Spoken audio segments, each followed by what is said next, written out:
Imagine stepping into the grand dining saloon of the RMS Titanic on the night of April 14th, 1912.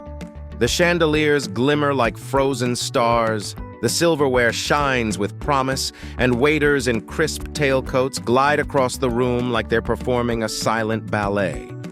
A quartet plays softly in the background. For a moment, you're not just a passenger, you're royalty. As you take your seat, you don't know it yet, but you're about to eat one of the most famous meals in history. But what exactly was served that night? What did luxury look like right before disaster struck? Today, we explore the lost recipes of Titanic's final dinner service, right here on History of Food.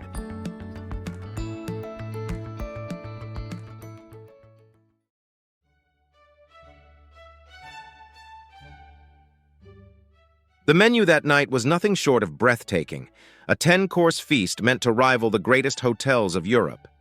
We're talking oysters, consommé Olga, poached salmon with mousseline sauce, filet mignon Lily, roast duckling with applesauce, lamb with mint sauce, squab, foie gras, cold asparagus salad with champagne-saffron vinaigrette, and a lineup of elegant desserts like peaches in chartreuse jelly and French ice cream. The Titanic carried 40,000 eggs, 75,000 pounds of meat, 10,000 pounds of sugar, and 1,750 quarts of ice cream to feed its passengers. That wasn't just preparation. That was culinary confidence. They weren't just going to sail across the Atlantic. They were going to dine across it. But while parts of the menu survived, many recipes vanished with the ship. Some ingredients are rare today. Others were prepared by chefs who never wrote anything down. So historians and chefs have spent decades trying to piece together the flavors of that final night, one course at a time. The first course was oysters, and they weren't just food, they were a statement. In 1912, oysters were culturally associated with wealth, freshness, and refined taste. They were likely served à l'amiral style, possibly with herbs and white wine carefully presented on beds of salt or ice. The funny thing? Today, oysters are still served at upscale restaurants. But back then, they were even more special because refrigeration technology was limited. Keeping oysters fresh in the middle of the Atlantic was like wearing a Rolex made of ice. Impressive, risky, and very expensive. Two soups followed, and they couldn't be more different in style. Consommé Olga was a crystal-clear soup, most likely infused with seafood flavors and served with scallops. Making a consommé requires removing every impurity from the broth until it's perfectly transparent, meaning Titanic's kitchen wasn't just large, it was technically skilled. Cream of barley, however, was the opposite. Warm, comforting, rich, almost like a culinary hug. It added contrast, showing that the dinner wasn't just about excess, it was about pacing the palate. It showed culinary restraint before the next wave of indulgence. Poached salmon with mousseline sauce. This wasn't just food, it was French culinary theater. The salmon was lightly poached, meaning it stayed soft and delicate. Then came mousseline sauce, a luxurious mixture of hollandaise sauce and whipped cream. Yes, whipped cream. On fish. Cucumber slices were added not only for garnish, but to refresh the palate. With white wine, this dish became a statement. You are important. Enjoy the ocean, while floating in it. This is where the Titanic menu truly flexed its culinary muscles. Filet mignon, Lily, tender steak likely topped with foie gras and truffles. The recipe is assumed because no original description survived, but judging by dining trends of the time, this was the ultimate display of elegance. Roast duckling with applesauce, roasted slowly to render fat and crisp the skin, paired with applesauce to cut through richness. Modern recreations try to imitate it, but chefs say the duck breeds of that era had very different flavors than today's. Lamb with mint sauce. This dish has survived the test of time, but back then, lamb was imported and expensive. It was a dish that said, "We spared no cost." Roast squab, yes, pigeon. But this wasn't street food. Squab was soft, rich, and deeply flavored.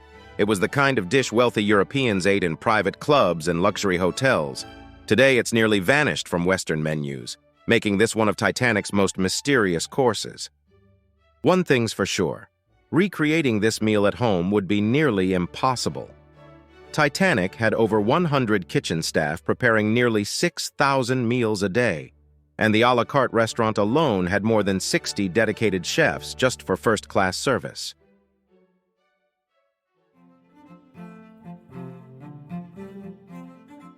Asparagus with Champagne-Saffron vinaigrette.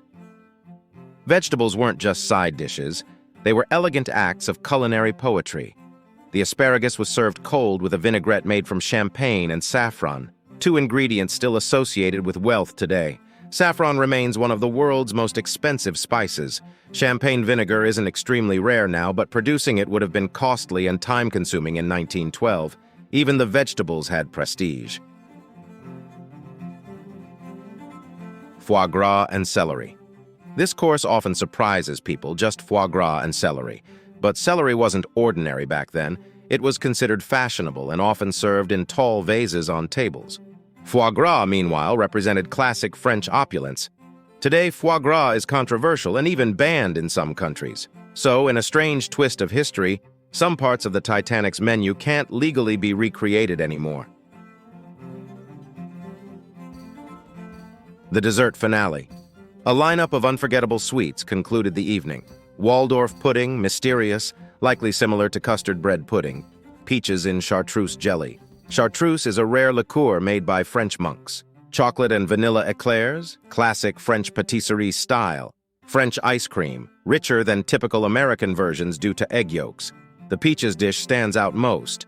Chartreuse is still made today, but only a handful of monks know its full recipe. So while we can approximate the jelly, the exact flavor of Titanic's version may be lost forever. Why most of the recipes are lost. Several reasons. Chefs didn't write everything down. Many recipes were memorized. Some ingredients no longer exist in their original form. Kitchens relied on manual techniques, not precise measurements. And of course, the ship sank. Menus survived. Detailed cooking instructions did not. And here lies the twist.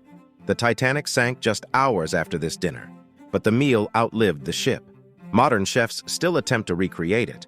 Historians still study it, and food lovers still dream about it. This dinner became more than a meal. It became a memory that refuses to sink. The next time you eat salmon, lamb, or a silky dessert, take a moment. You might be tasting history. You might be recreating a moment from the world's most famous dinner, without even realizing it. Because sometimes, food doesn't just feed us, it reminds us, it connects us, it outlasts us. Stay curious, stay hungry, and always save room for dessert, because some stories taste sweeter than history itself.